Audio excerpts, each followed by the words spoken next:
दर्शक, अनन्य भाव से सुनने वाले, मेरे माऊली, मेरे माता पिता, मैं आपसे विनती करता हूँ, ओम साई राम कहता हूँ। मैं आपके चरणों को बार बार वंदन करता हूँ। मैं आपको छोड़कर कहीं नहीं जाने वाला हूँ। आपके कल्याणार्थ ही मैं चिंतित रहता हूँ, क्योंकि साईनाथ महाराज ने मुझे ये काम दिया उनकी प्रेरणा से। ये अभिलाषा पूर्ण करने के जो कलश है, इन 52 कलश को आप प्राप्त करने जा रहे हैं। 8वां कलश आपने प्राप्त कर लिया। ये 9वां स्वर्ण अमृत कलश गंगा जमुना सरस्वती त्रिवेणी का तीर्थ और भक्तिभाव के दीपक का प्रकाश जो हेमांड ने प्रज्वलित किया है। साईं जीवनी जो साईनाथ महाराज का साक्षात अवतार है, उनकी धड़कन है।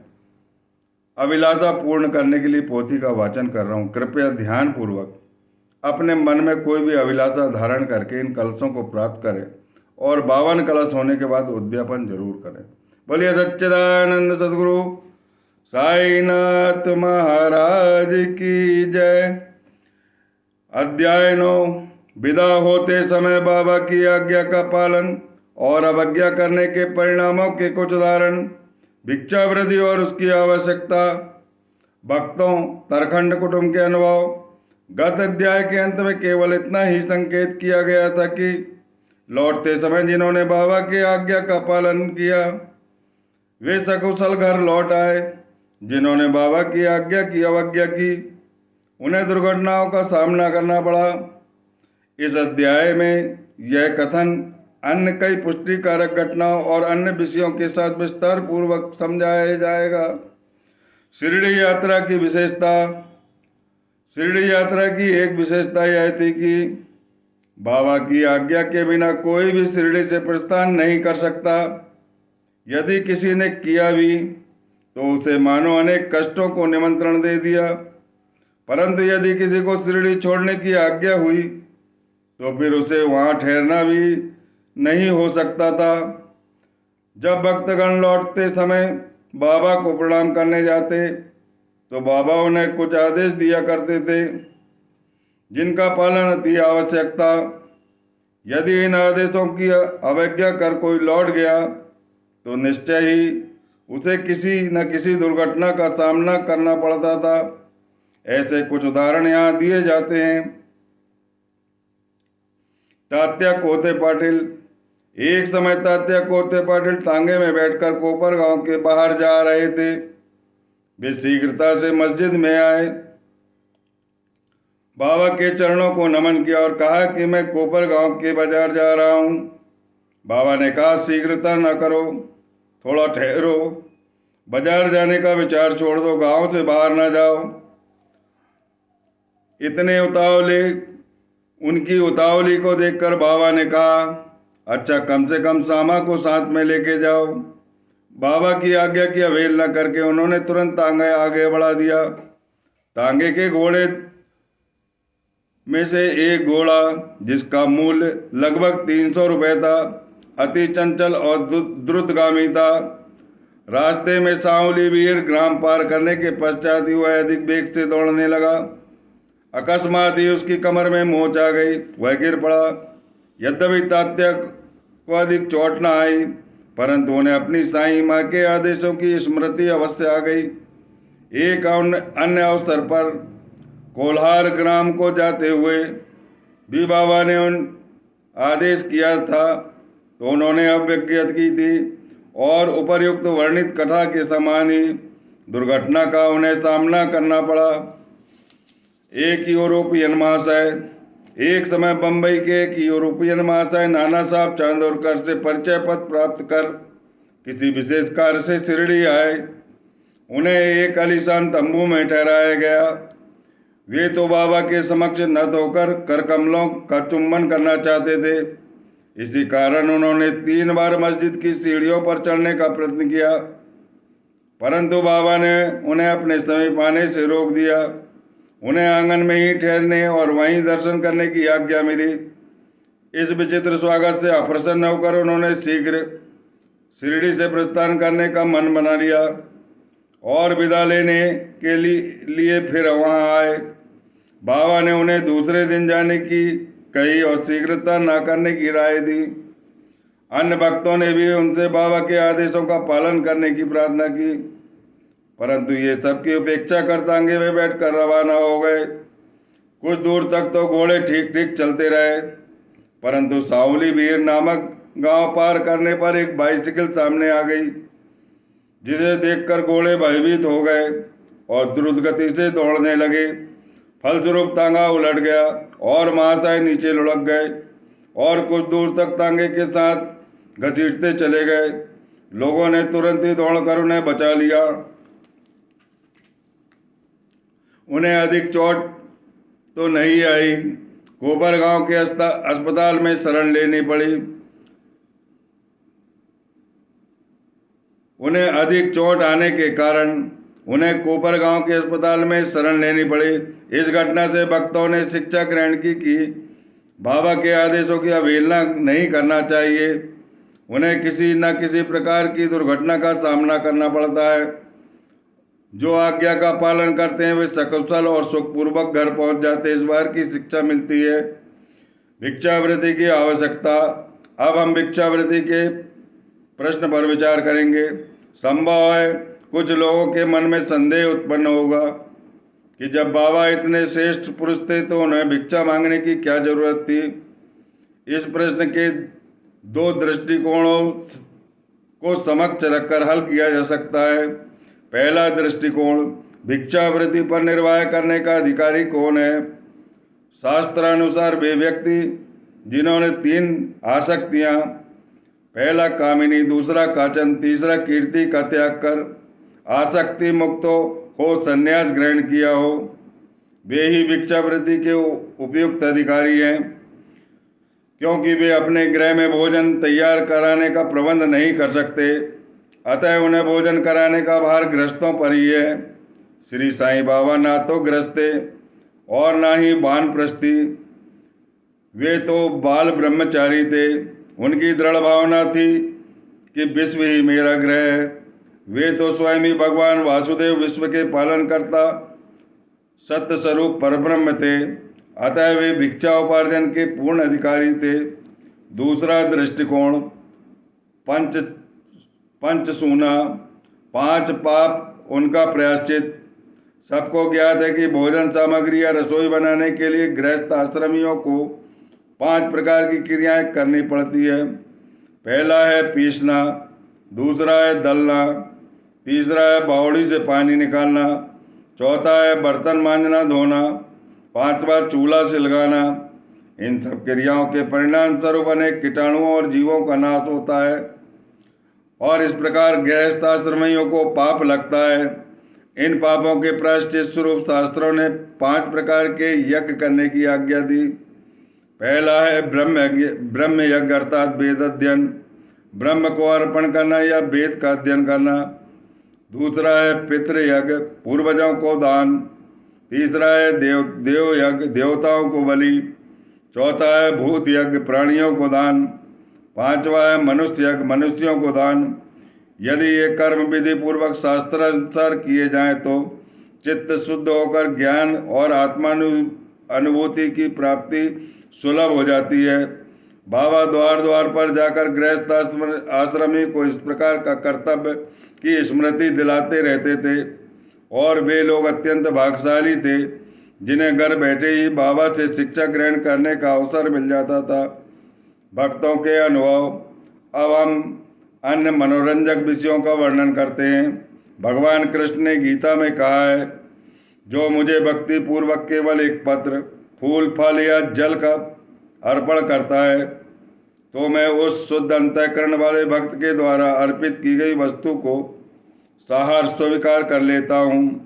यदि भक्ति में श्री साईं बाबा की कुछ भेंट देना चाहता था, यदि भक्त सचमुच में श्री साईं बाबा को कुछ भेंट देना चाहता था और बाद में यदि उसे अर्पण करने वाले को विस्मृति हो जाती थी तो बाबा उसे या उसके मित्र द्वारा उस भेंट की स्मृति कराते और भेंट देने के लिए कहते तथा भेंट प्राप्त कर उसे आशीष देते। नीचे कुछ ऐसी ही घटनाओं का वर्णन किया जाता है। तरखंड कुटुंब। पिता और पुत्र। श्री रामचंद्र आत्माराम उपनाम बाबा साहब तरखंड पहले प्रार्थना समाजी थे, तथापि वे बाबा के परम भक्त थे। उनकी स्त्री पुत्र तो बाबा के एक निष्ठ भक्त थे। एक बार उन्होंने ऐसा निश्चय किया कि पुत्र और उनकी माँ ग्रीष्मकालीन छुट्टियों में शिरडी में ही व्यतीत करे, परंतु पुत्र बांद्रा छोड़ने के लिए सहमत न था। उसे भय था कि बाबा का पूजन घर में विधि पूर्वक ना हो सकेगा, क्योंकि पिताजी प्रार्थना समाजी हैं और संभव है कि वे श्री साईं बाबा के पूजन आदि का उचित ध्यान न रख सकें। परंतु पिता के आश्वासन देने पर कि पूजन यथाविधि ही होता रहेगा, माँ और पुत्र ने एक शुक्रवार की रात्रि में शिरडी को प्रस्थान कर दिया। दूसरे दिन शनिवार को श्रीमान तरखंड ब्रह्म मुहूर्त में उठे और स्नान आदि कर पूजन प्रारंभ करने के पूर्व बाबा के समक्ष साष्टांग दंडवत करके बोले, हे बाबा, मैं ठीक वैसा ही करूँगा, आपका पूजन करता रहूँगा जैसा कि मेरे पुत्र करता रहा है, परंतु कृपा करके इसे शारीरिक परिश्रम तक सीमित न रखना। ऐसा कहकर उन्होंने पूजन आरंभ कर दिया और मिश्री का नैवेद्य अर्पित किया, जो दोपहर के भोजन के समय प्रसाद के रूप में सबको वितरित कर दिया गया। उस दिन की संध्या तथा अगला दिन इतवार भी निर्विघ्न व्यतीत हुआ। सोमवार को उन्हें ऑफिस जाना था, परंतु वह दिन भी निर्विघ्न निकल गया। श्री तरखंड ने इस प्रकार अपने जीवन में कभी पूजा न की थी। उनके हृदय में अति संतोष हुआ कि पुत्र के दिए हुए वचनानुसार यथाक्रम पूजा संतोष पूर्वक चल रही है। अगले दिन मंगलवार को सदैव की भांति उन्होंने पूजा की और ऑफिस चले गए। दोपहर को घर लौटने पर जब भोजन करने बैठे तो थाली में प्रसाद न देखकर उन्होंने अपने रसोइया से इस संबंध में जानकारी लिया और प्रश्न किया। उन्होंने बतलाया कि आज विस्मृतिवश आपने नैवेद्य अर्पण करना भूल गए हैं। यह सुनकर वे तुरंत अपने आसन से उठे और बाबा को दंडवत कर क्षमा याचना करने लगे तथा बाबा से उचित पथ प्रदर्शन न करने तथा पूजन को केवल शारीरिक परिश्रम तक सीमित रखने के लिए उलाहना देने लगे। उन्होंने संपूर्ण घटना का विवरण अपने पुत्र को और पत्नी को सूचित किया और प्रार्थना की कि वह पत्र बाबा के चरणों पर रखकर उनसे कहना कि इस अपराध के लिए वे क्षमा प्रार्थी हैं। यह घटना बांद्रा में लगभग दोपहर को हुई थी और उसी समय शिरडी में जब दोपहर की आरती प्रारंभ होने वाली थी, बाबा ने श्रीमती तरखंड से कहा, माँ, मैं कुछ भोजन पाने के विचार से तुम्हारे घर बांद्रा गया था। द्वार में ताला लगा था। देखकर भी मैंने किसी प्रकार गृह में प्रवेश किया, परंतु वहाँ देखा कि भाऊ श्री तरखंड ने मेरे लिए कुछ भी खाने के लिए नहीं रखे हैं। अतः मैं वहाँ से भूखा लौट आया हूँ। किसी को भी बाबा के वचनों का अभिप्राय समझ में नहीं आया, परंतु उनका पुत्र जो समीप खड़ा था वह सब कुछ जान गया कि बांद्रा में पिताजी से पूजन करने में कुछ त्रुटि हो गई। इसीलिए वह बाबा से लौटने की अनुमति मांगने लगा, परंतु बाबा ने आज्ञा नहीं दी और वहीं पूजन करने का आदेश दिया।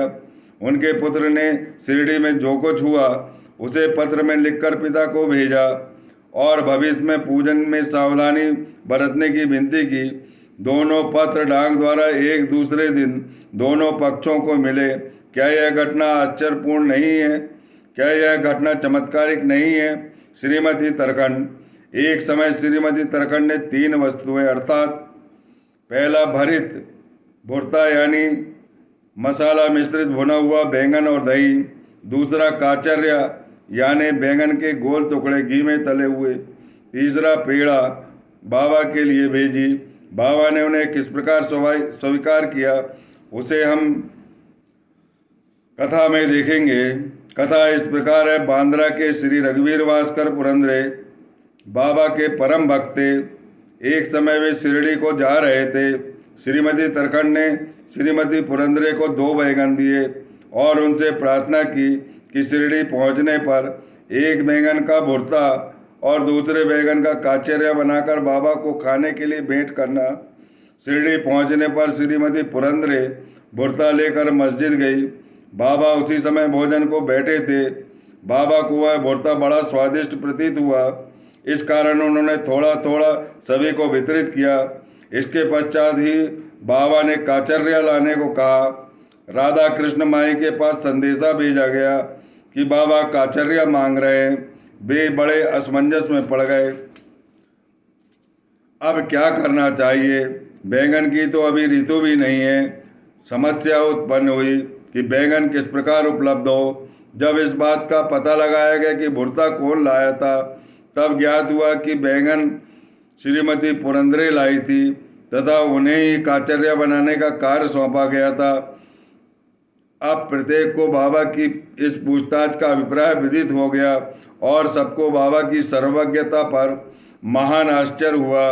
दिसंबर सन 1915 को श्री गोविंद बालाराम मानकर शिरडी जाकर वहां अपने पिता की अंत्येष्टि क्रिया करना चाहते थे।